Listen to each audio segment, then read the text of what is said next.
Hey there, this is CJ, and we have Steve, our general manager. He's going to be my engineer today.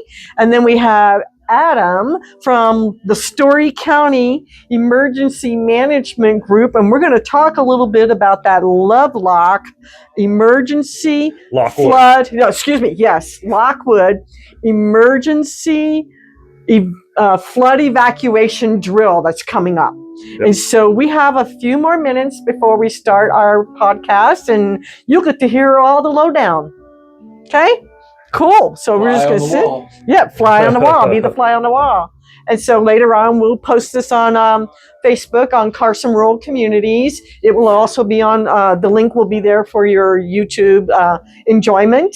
And you'll get to learn all kinds of stuff about the Lockwood flood evacuation drill. There you go. Yeah, I want to see how I'm going to mess this up because I can just see that happening. A blooper for the day.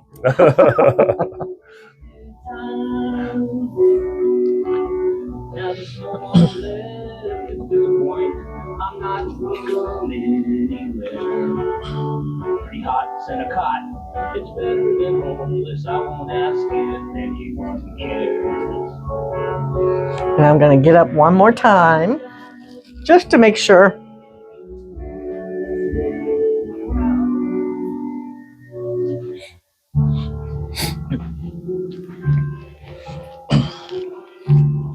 What kind of music do you like? I listen to everything. Yeah. Me too. I started playing drums when I was 9 years old. Cool. Man. And I play at my church. I love a good drummer. Yeah. I play at my church in Dayton every Sunday, and cool. So I took over as emergency manager, and our bass player at the church was the football coach for the middle school up in Story County. Okay. And so he's my bass player. I played the drums, and you have a band. Yeah, and then he got me into coaching football up there, and then of course he did. Turkey retired, and now I'm the head coach. Oh, there you go. I wasn't busy enough with 3 kids. Right, and he tagged you as a mark early on, obviously. Oh yeah, yeah. He grew me early. Are you going to use headphones? No. Okay, so I'm going to start with a little. We're going to, as long as we're here, we're going to do a little change up in things. Okay. And we're going to have a little music intro. Okay. So I have a little piece called Joyride. Oh yeah, we need that. From Rick Derringer, so that will kind of give us a little bit of roll into the program and roll out of the program. Okay. So, but you won't have to worry about it. But just don't go until I point at you. Okay. Okay, I'll do the legal ID. You want me to do the legal ID? Yes, please. I will do the legal ID, and then it will be for you. Okay. Okay. And we are right now. What time we got? We got less than. Oh, we're coming right up on it.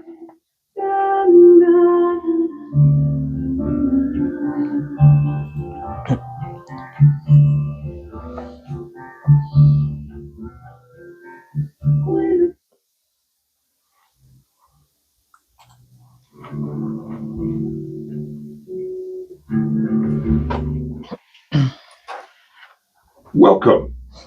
This is 95.1 KMVC, Carson City, Minden, Gardnerville, your community radio station.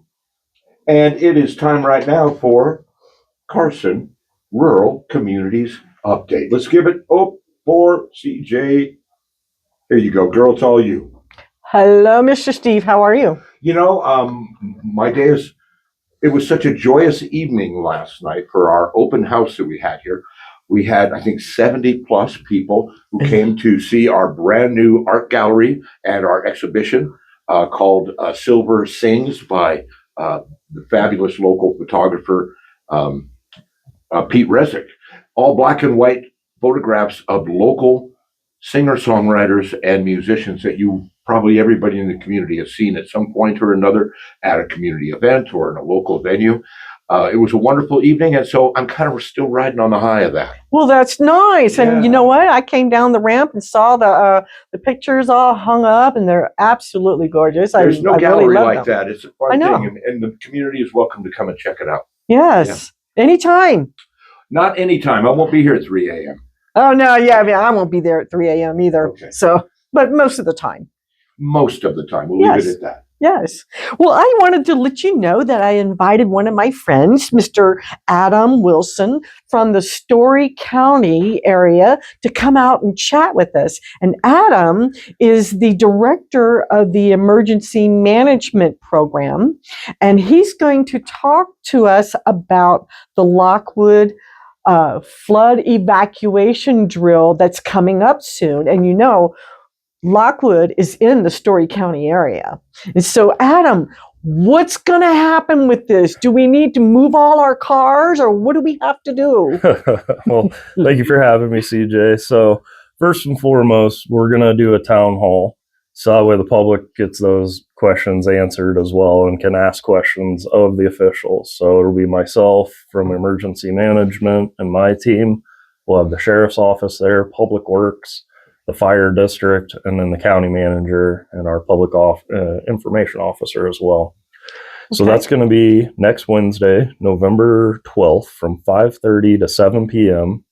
at the new Lockwood Community Center, which we just had the grand opening of, I believe, last week, and it is beautiful. Nice. Beautiful facility. So that's 800 Perry Ranch Road there in Lockwood.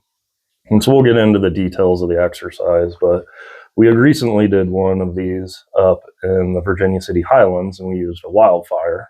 We try and focus the exercises on the threat that community faces. Right. And it went really well. It was a great opportunity. We brought in all of our regional public safety partners to respond like they would really in a fire. We had a big tabletop exercise going for our first responders, and then the public gets evacuated, and then we set up a nice little resource fair for them to evacuate to. It was such a well-received program that we've said, you know what, we need to do this for every community in Story County. Makes sense. So we're starting with the Highlands in August. Now we're on to Lockwood. We're going to do a big flood exercise. We're going to close roads. We're going to simulate floods. They'll get the emergency messages just like they would in a real flood. So the day before, we're going to send 3 messages on Friday. The exercise is actually December 13th. That's a Saturday. Okay. On the Friday prior, we'll send the messages to kind of build it up. Lockwood has a history of flooding out there, right? They sit in a FEMA 100-year floodplain, so they do flood often, and we lost the bridges years ago. My mom lived out there for years, and at one point in time, we had to completely redo everything on her property because of the flood that happened in that low-lying area there. Yes. Yeah. Yes, it is definitely a hazard. It's the highest hazard we have for that community is flooding. Yeah. I said, they sit in the 100-year floodplain, so it's great those are to the see significant damage possibilities. And we've had so much great technology improvements when it comes to notification and also flood management. So this is great stuff to be happening. Yeah, and so we're really excited. The Truckee Meadows River Foundation reached out. They're going to come to the community event. So basically how it'll work the day of the exercise is all the public safety partners will get there super early because the exercise will kick off at 8 a.m.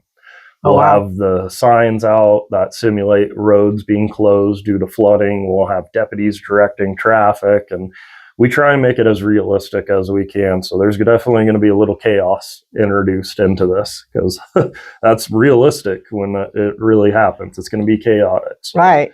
It doesn't necessarily have to be a flood. It could be a fire, right? Yes. And so that's the advantage of the way we build these is, yes, we're going to build this as a flood exercise, but it could be a landslide, an avalanche, a wildfire. It's all going to be very similar in how we send out the message and how we respond from a public safety standpoint for the public. Okay. And so, the lessons learned out of this will be applicable to any disaster that could hit in Lockwood. So, and then once that's done, then we're going to move on and we'll do another exercise. We're looking at end of March in the Mark Twain community, backside of Dayton. That's also in Story County. Right. So we'll be doing an exercise there as well. We're on the fence right now between is it going to be a fire or a flood event that we exercise. But again, it doesn't really matter because the steps for the public are going to be the same. Right. On how we evacuate you out of there. And then later in the year, looking like probably end of June, we're going to do one for Gold Hill and Virginia City. And since I've taken over as the director of emergency management up there, that's been my big priority is get all of our plans up to date and into something usable. emergency managers, we love writing our plans, but they turn into these 700-page documents that collect dust and nobody's going to read. Right. And so That's true. that has been my lift for the last few years. I took over in 2023. The last few years, me and my team have been trying to make those documents a little bit more usable. So now we're kicking off our exercises to test those plans and make sure they are in fact usable. And we would like to continue these exercises because communities grow and change every year. We get new residents in, technology changes, how we respond with the equipment changes. So it's going to be important to maintain this for the future. So this will not be a one and done for the Lockwood community. They will get to see this every year. So I think about living in Dayton, Story County side. I remember several years ago the flooding that was going on, and that was kind of terrifying because I remember looking out the front door with a storm door, and it was winter, and I could hear that there was water coming through kind of rather rapidly, and I'm right next door to, I guess you'd call it Rowan Gulch, that area. Okay. I remember when I opened up the storm door, I kept hearing this crack, crack, crack noise, and I couldn't tell what it was. Well, the flooding was coming. And it's nice to be able to be prepared for those. So I'm so glad we're having these drills for people who are fairly new to the area, who aren't familiar with this type of flooding, will have some avenue to go to in case of the emergency. Well, we really try and build this into a public education opportunity. And so that's why when we do the evacuation, we send them to the community center. And once you get there, we're going to have our floodplain managers there. We're going to have the Foundation for Truckee River there. We're going to have our regional partners there who would respond in a flood event to help give those resources. And then that kind of build up to it is important too, because then the public, we build these exercises very, very realistically. The spread of the fire in the Highlands was mapped. It was actual data that we could see in real time of how a fire would spread based on certain input conditions. It's going to be the same for the flood. So this is going to be realistic data that we're going to get from the National Weather Service. They have an amazing meteorology and hydrology section here in Reno. Yes. And we work really closely with them. So they're going to give us the data of how it would flood, when it would flood, and where it would flood in our hypothetical event that's going to be based off of reality. And so that way, this exercise isn't going to be something crazy that's, it's never going to happen. No, this is something that can happen. This is a 100-year event. And so we're going to play it for real. And if a road was going to be closed, then we're going to close it. So that way the public understands how scary that can get to be cut off and where do we go. And so that's what this is going to show of when it gets scary and where do we need to go. Now you know, and you're going to know what we can do for you once you get there. So then could I use a scenario for you? Let's just say that we live in Lockwood and family is working in, let's just say Sparks for now.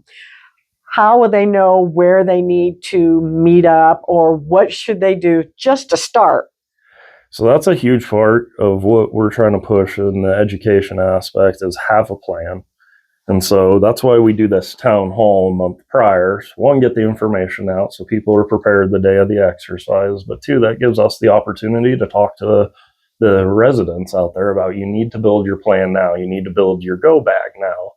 And then the day of the exercise, we want the families to implement their communications plans that they should have in place where if the kids are at home and dad's at work in Sparks and they get evacuated, how are we going to link up later? How are we going to get a hold of each other? Right. And we want to really focus on our infrastructure isn't perfect. No, it's not. So the freeway may end up closed or the on-ramp, and that may, so you may not be able to get back to Lockwood. And our phone systems can go down. They're vulnerable to natural disasters just like people. So we can lose our cell signals and our landlines. And so how are we going to communicate ahead of time to know what to do if we can't call each other and we can't get to each other? Right. So everyone should be participating in that drill, right? Right. Okay. Yes. The more, the better. The more, the merrier. Remember that now. Yes. So definitely. So, okay. So I asked that question. So it prompted me to think about emergency situations. I have to take a lot of prescriptions, but I don't carry them with me every day. What should you do? That was a beautiful segue for what I wanted to talk about. Okay. So that is emergency management. What we do through our outreach is we give people checklists. You can put them on a fridge, you can put them on your phone, whatever.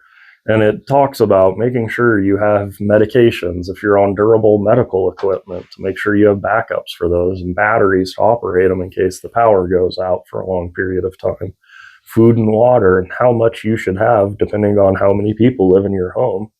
And then we always overlook our furry friends and our pets, and what do we need to do to keep them safe and fed and during these instances. And where can you take large animals? When you look at Story County, especially the Highlands, we have a lot of livestock out there, horses and goats and all sorts of animals out there. And so that was a big thing of during that evacuation we did for them for a fire, we'd talk to them about, when you pull your animals out, where are you going to take them?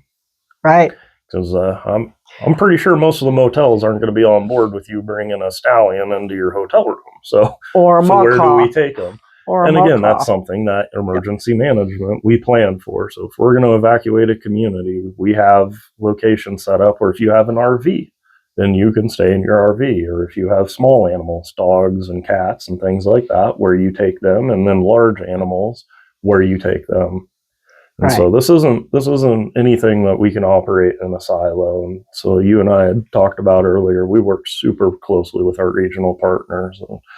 Lyon County, Carson City, Douglas, myself, and Story, we make up what's called the Quad Counties. We work together a ton on these sort of resources. And if something impacts Story, it's going to impact Lyon and Carson as well. And so we work together all the time. We plan together and prepare for these sort of events. And we try and push that similar message out to our publics. So that way, if I evacuate you out of Story County and I send you to my counterpart Taylor in Lyon County, she's going to be giving you the same information in the same way. So that way nothing gets confused or lost. And one of the things that I could see that people may forget to keep on hand would be a pet carrier. I've seen a lot of times people asking for a pet carrier to take their pet to the vet. But if it's an emergency, you might want to have your own nearby that's clearly marked for your pet.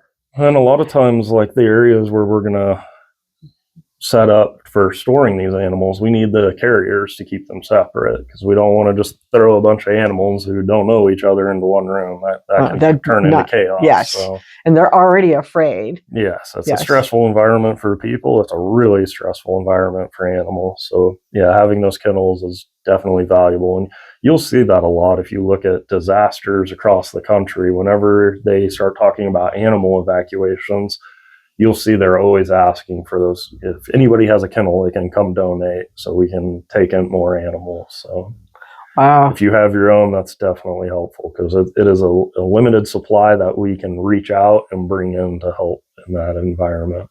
And so would you also suggest them to keep like canned goods nearby, or let's go further with that? Yes, as we get into our preparedness kits, we talk about you want to try the national standards about 3 days, that you want to be totally self-contained for 3 days. Just imagine you can't get any help. So that you're looking at first aid kits, you're looking at durable food and water goods. So yes, canned products. And a lot of people will unfortunately do a good job of getting canned products, but you always forget the darn can opener. So make sure you got a can opener. Yes. And then anticipate not having power. So if you have canned goods that need to be cooked to eat, then those you need to have some sort of camp stove. Yep. And then we could really snowball. And then if you have a camp stove, then we're starting to look at the dangers of carbon monoxide if you're running a propane stove inside a closed environment. Right. So we don't want to do that. So yeah, we try and encourage people to get food that doesn't need to be cooked. like meals ready to eat that the military uses. They make civilian versions of those that you can buy. They have really long shelf lives. They're not the most appetizing, but it's going to save your life in a disaster because you'll be able to eat. And it still give you those healthy meals that you actually need to keep your sustenance going. Yes, So. and that's the other part is making sure you're getting good nutrition. And a can of peaches is great, but you can't survive on peaches alone. No. So it's making sure that you have that good nutrition. And then water, access to clean water is always going to be a challenge. And so if you go to the website, we link to the Story County website. It'll link over to ready.gov. That's the FEMA page that has all of these resources, checklists, and you can build it out. You can build whole plans in there. They have the templates where you can plug in how many people are in pets and all of that, and it'll help you build out your communication plan and an evacuation plan for your own house and what sort of supplies you should have on hand. And what's very the URL helpful. For the to get to the Story County page that gets you there? So if you just go to www.storycounty.org, and then there's a emergency management sub tab. If you go in there, okay, I keep that site that's regularly updated with our information, and then you can always reach out regardless of where. If you live in Carson City, you can call me in Story County. I'm still going to help you, or I can get you over to my counterpart John here in Carson City. And he has the exact same resources and lists and everything that I have to try and get that information out. So I think that's just the biggest push. It's just reach out to your emergency management. That's what we're here for. Right. Exactly. And just to make a note, KNVC is the FCC designated communications hub for our entire region. Carson, Dayton, Minden, Gardnerville, Washoe Valley, all this local environment. So when those things happen, this is where you can come for information, and we invite you to always, help connect with us so that we can spread the word out when those situations arise. Yeah, CJ and I talked about that before we came in. We're going to make sure that our public information officer is Julia, who set this up today. Yes. So we're going to make sure that we keep that channel open. So when we have something, it's going to get sent to you guys to get out to the public. Communication is the root of making sure we give people as much opportunity as possible for safety. And if you look at after action reports from exercises, disasters, terrorism, every aspect of a hazard, if you look at those reports afterwards, the number one failure they always list is communications. It's always an issue, and whether it's an infrastructure issue of our radios go down or our cell networks go down to these two people can't talk to each other and they're responding to the same incident because their radios aren't compatible, or our ability on the government side to get the message out to the public side, there's always issues in communication. And so we just work so hard to try and overcome that. And it's our number one priority here at KNVC and Carson City Community Media to continue to improve our infrastructure to make sure that no matter what happens, our signal can still be broadcast.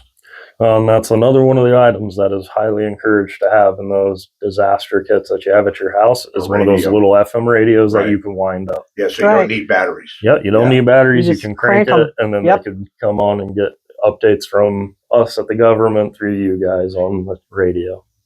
People don't really like to think about those kind of situations happening, but you really got to put the intention behind it. Yeah. Well, you see, I wear a gray cowboy hat. I was going to compliment you on that beautiful cowboy hat. This was my grandfather's. It's a real Stetson. Really? That's a legacy. But it's a gray hat, and I like to wear it at work because I'm the little gray cloud. And when I walk into people's offices, they go, oh no, here he comes. Here comes that cloud again. I'm always thinking of worst case. And I walk in, I look at your walls, and I go, is that secured? Do you have earthquake straps? Or, like, how are you going to evacuate out of here? And I always come with the worst case scenario. So I'm a little gray cloud everywhere I go. Well, you know what?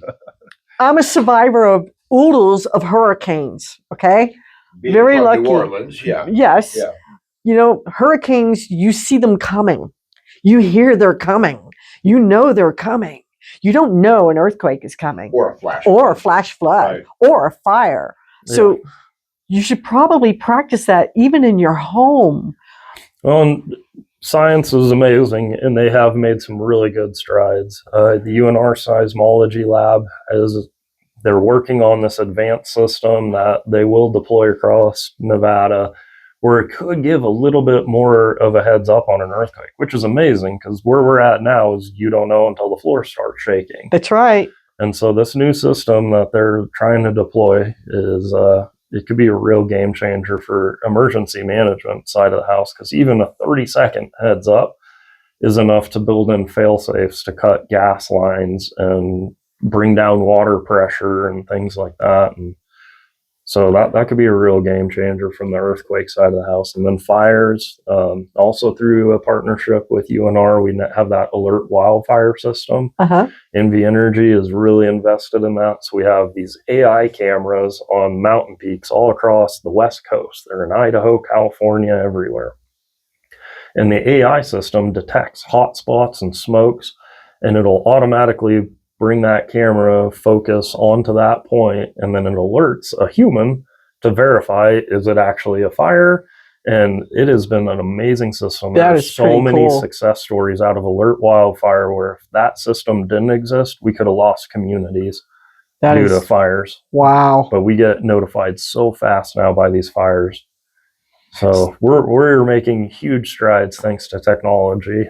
So that technology has been around how long? Alert wildfire has been around for a while. Okay. It started in California, now it's spreading. And then the addition, traditionally it had to be monitored by a person. And being able to watch 100 cameras across the state 24/7, that's a challenge.